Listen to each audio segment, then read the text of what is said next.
देवेंद्र फडणवीस यांच्या मुख्यमंत्री पदाच्या शपथविधीनंतर संगम चौकात भाजपाचा जल्लोष।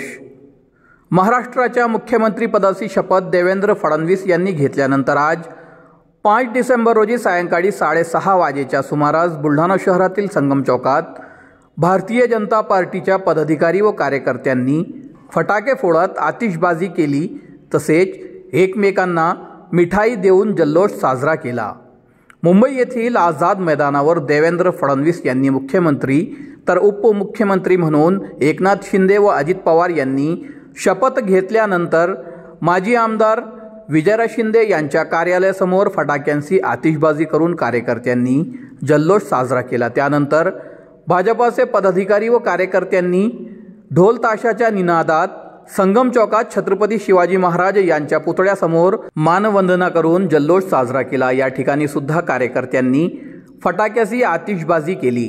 एकमेकांना पेढे व लाडू देऊन तोंड गोड करत देशाचे पंतप्रधान नरेंद्र मोदी व नवनियुक्त मुख्यमंत्री देवेंद्र फडणवीस यांच्या नावाची जयघोष करत आनंद साजरा केला। यावेळी भाजपाचे बुलढाणा जिल्हा सचिव चंद्रकांत बर्दे, कामगार मोर्चाचे दीपक वारे, डॉक्टर सेलचे जिल्हाध्यक्ष डॉक्टर राजेश उभरंडे, किसान मोर्चाचे प्रमुख विश्राम पवार, कामगार मोर्चाचे प्रमुख अण्णा पवार, महिला आघाडी जिल्हाध्यक्ष सिंधुबाई खेडेकर, माजी शहर अध्यक्ष अनंता शिंदे, हाजी अकील यांच्यासह असंख्य कार्यकर्ते व पदाधिकारी उपस्थित होते।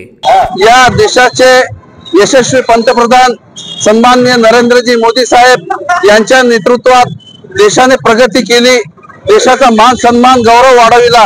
त्याच धर्तीवर महाराष्ट्रातील जनतेने देवेंद्रजी फडणवीस साहेब यांना मोठा कौल दिला आणि बहुमत दिलं आणि त्यांच्या नेतृत्वात आज महायुतीची भारतीय जनता पार्टीची सत्ता या महाराष्ट्रामध्ये स्थापन झालेली आहे।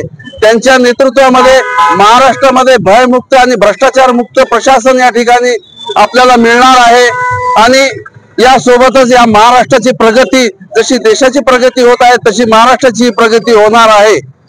मी तमाम जनतेला भारतीय जनता पार्टीच्या वतीने शुभेच्छा देतो।